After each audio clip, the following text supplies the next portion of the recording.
bagaimana kabarnya hari ini? Semoga selalu sehat dan selalu dalam lindungan Allah. Amin. Nah, sebelum memulai pembelajaran hari ini, marilah kita buka dengan bacaan basmalah. Sikap berdoa. Before we start our lesson today, let's pray together. Pray begin. Bismillahirrahmanirrahim. Semoga pembelajaran kali ini diberikan kemudahan dan diberikan kelancaran. Amin. Baik anak-anak bunda semua, pada pertemuan kali ini kita akan belajar IPA. Kita akan mereview materi sistem peredaran darah manusia. Silakan anak-anak buka halaman 69 sampai 90 ya. Kita akan membahas sistem peredaran darah pada manusia dan hewan, gangguan pada sistem peredaran darah, dan cara memelihara organ peredaran darah. Setelah anak-anak menyimak penjelasan, nanti anak-anak akan mengerjakan kuis di e-learning. Oke? Nah, sebelum kita memasuki pembelajaran, Bunda akan cek semangat anak-anak dulu. Bunda akan mengajak anak-anak untuk bernyanyi. Silakan tirukan Bunda ya. Siap? 1, 2, 3. Ayo semua kita belajar. Kita mereview materi IPA. Ambil bukunya, buka bukunya. Marilah simak penjelasannya. Oke, anak-anakku sudah semangat. Silakan anak-anak pahami dan cermati penjelasan yang berikut ini.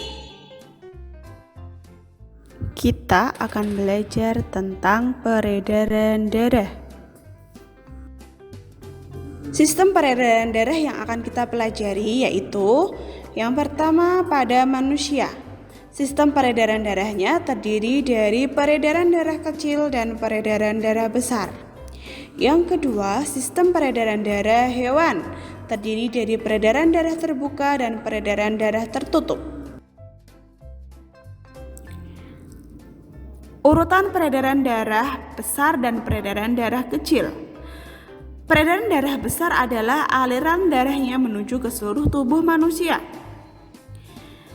yaitu dimulai dari bilik kiri menuju ke aorta, kemudian menuju ke arteri, keluar ke tubuh manusia, dan masuk lagi ke jantung melalui vena dan masuk ke serambi kanan. Sedangkan peredaran darah kecil adalah peredaran darah yang alirannya menuju ke paru-paru, dimulai dari bilik kanan menuju ke arteri pulmonalis, kemudian masuk ke paru-paru, kemudian keluar melalui vena pulmonalis dan masuk ke jantung di serambi kiri. Selanjutnya adalah peredaran darah pada hewan. Peredaran darah pada hewan dibagi menjadi dua, yaitu peredaran darah terbuka dan peredaran darah tertutup. Peredaran darah terbuka adalah darah yang mengalir ke seluruh tubuh hewan, sedangkan peredaran darah tertutup adalah darah mengalir melalui pembuluh darah. Nah, anak-anak bisa lihat tabel yang ada di slide ini. Bunda sudah sajikan beberapa contoh hewan yang menggunakan sistem peredaran darah terbuka maupun tertutup. Nah, selanjutnya adalah organ peredaran darahnya. Beberapa hewan ada yang menggunakan jantung pembuluh, ada yang menggunakan hemolimfa, ada yang menggunakan jantung beruang. Gangguan pada peredaran darah manusia. Yang pertama ada jantung koroner. Jantung koroner adalah penjumbatan pembuluh darah oleh lemak dan zat kapur. Yang kedua ada stroke. Stroke adalah pecahnya pembuluh darah di otak sehingga kekurangan oksigen dan nutrisi. Yang ketiga ada hipertensi. Hipertensi adalah tekanan pembuluh darah meningkat lebih dari 120/80 mg.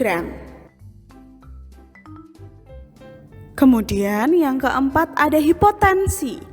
Hipotensi adalah tekanan pembuluh darah yang menurun lebih dari 90/80 mg. Yang kelima ada anemia. Anemia adalah kurangnya sel darah merah dalam tubuh. Yang keenam ada demam berdarah. Demam berdarah ini biasanya disebabkan oleh virus dengue yang menyerang trombosit. Kemudian yang ketujuh ada varises. Varises adalah gangguan pada aliran darah di pembuluh vena. Varises biasanya ditandai dengan benjolan keunguan pada kulit.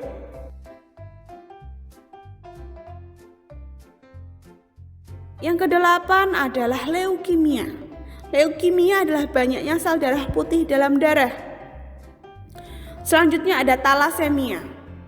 Talasemia adalah darah tidak cukup atau tidak bisa memproduksi hemoglobin. Dan ini merupakan penyakit keturunan. Selanjutnya ada hemofilia. Hemofilia adalah penyakit keturunan juga di mana darah sukar membeku.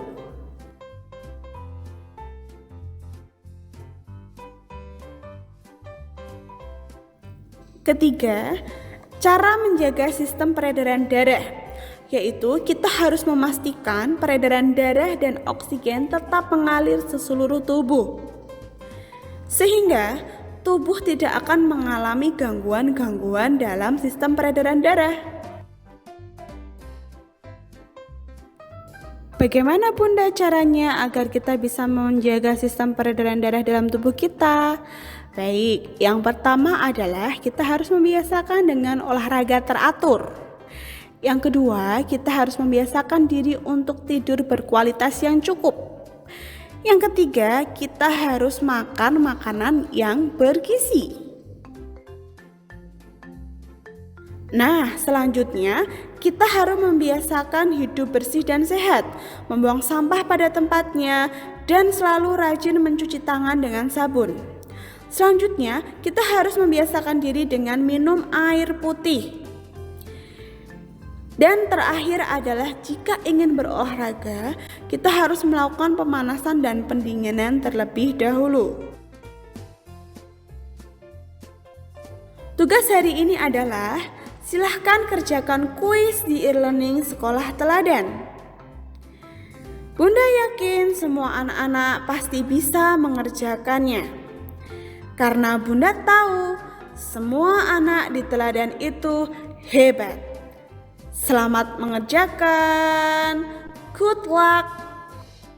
Bagaimana anak-anakku? Sudah paham dengan penjelasan review materi hari ini? Sudah paham ya? Oke, selanjutnya silakan anak-anak membuka e-learning, kemudian mengerjakan kuis sebanyak 15 soal. Kerjakan dengan penuh teliti ya. Oke? Nah, sebelum mengakhiri pembelajaran hari ini, marilah kita tutup dengan bacaan hamdalah. Sikap berdoa.